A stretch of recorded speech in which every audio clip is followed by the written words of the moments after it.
Hey, what's up, everybody? How's everybody doing today? Welcome back to the Dr. Quack podcast.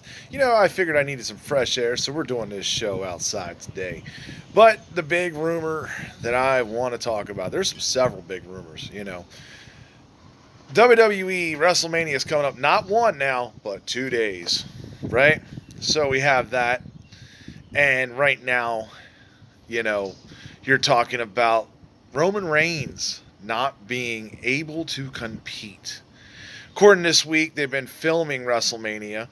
They had until Thursday to come up with their whole thing before Florida shut them down. So I don't know where else they're filming at. Maybe I think it's Fair Sale University, something like that. Somebody correct me on it if you do. I'm kind of doing this on the fly, but yeah, another university spot. So they're trying to film that.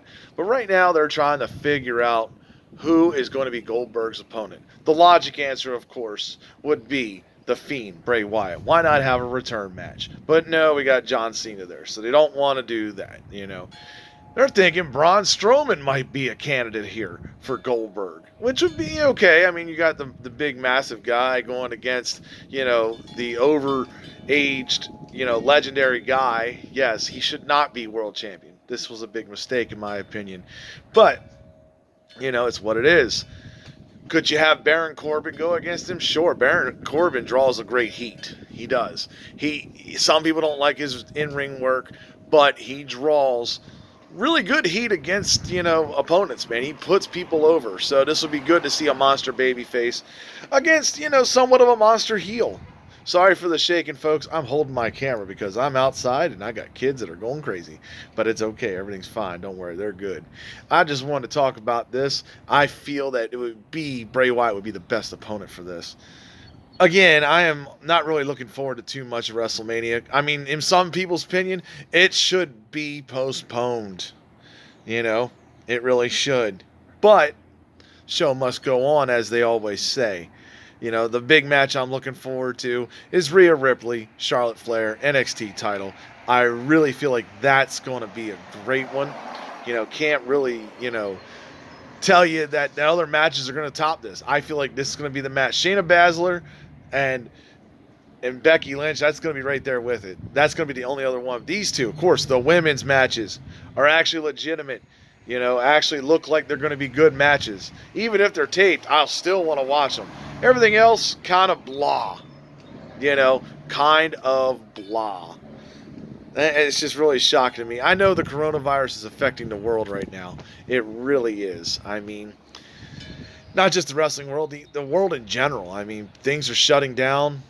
Businesses are closing. People are filing for unemployment. Record 3.4 million this week filed for unemployment. Does that tell you something? Yeah, it's pretty crazy. Just how the world's turning. Kids are not in school, they're at home. It's probably a tough time, especially if you got multiple kids. But, it's what you got to make the best of it. That's what I tell people. You got to make the best of this situation. It's very hard. I get to work with my kids, get to teach them some things sometimes, that they don't learn in school.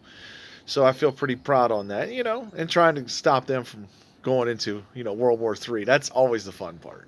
I'm sure I'm not the only parent that feels this. I know it. Don't get me wrong. My kids are awesome, and I would do anything for them. But you see this often. It's tough being a parent, in this situation. Especially if one of your parents is out there working from home. I mean, it can be difficult, on both of them. I mean, you got the person working from home trying not to, let anything distract them. And then you've got the other one here taking care of the kids. It can be tough on both sides, My baby, she's doing a great job with this. So I'm really happy for her. But, just wanted to say all this. It's not going to be a long podcast, but I'm telling you, hopefully the world fixes itself here soon. But I don't know for sure. So take a deep breath. Sit outside, I'm telling you. You get a little air outside, you feel a little better. Thank God I have a little bit of a deck so I can sit outside and enjoy the peace and quiet a little bit. But I'd like to thank you all for tuning in. Oh yeah, movie of the week. Let's go with movie of the week. Because this one, I think this is a pretty good classic. I'm going to go with one that has just made in our tournament here. And, you know, it's one of my faves. You know, I suggest watching it. If you haven't watched it, you really should. And that would be Army of Darkness. You know, Bruce Campbell, legendary guy. If you haven't watched that movie, good God, you'll love it. It's a horror comedy. It really is. I mean, there's blood and guts, but it's really funny and it'll make you laugh. You know, definitely one of the better horror cons, as I call it, you know, out there. But I'd like to thank you all for tuning in. I appreciate every one of you, and I'm out.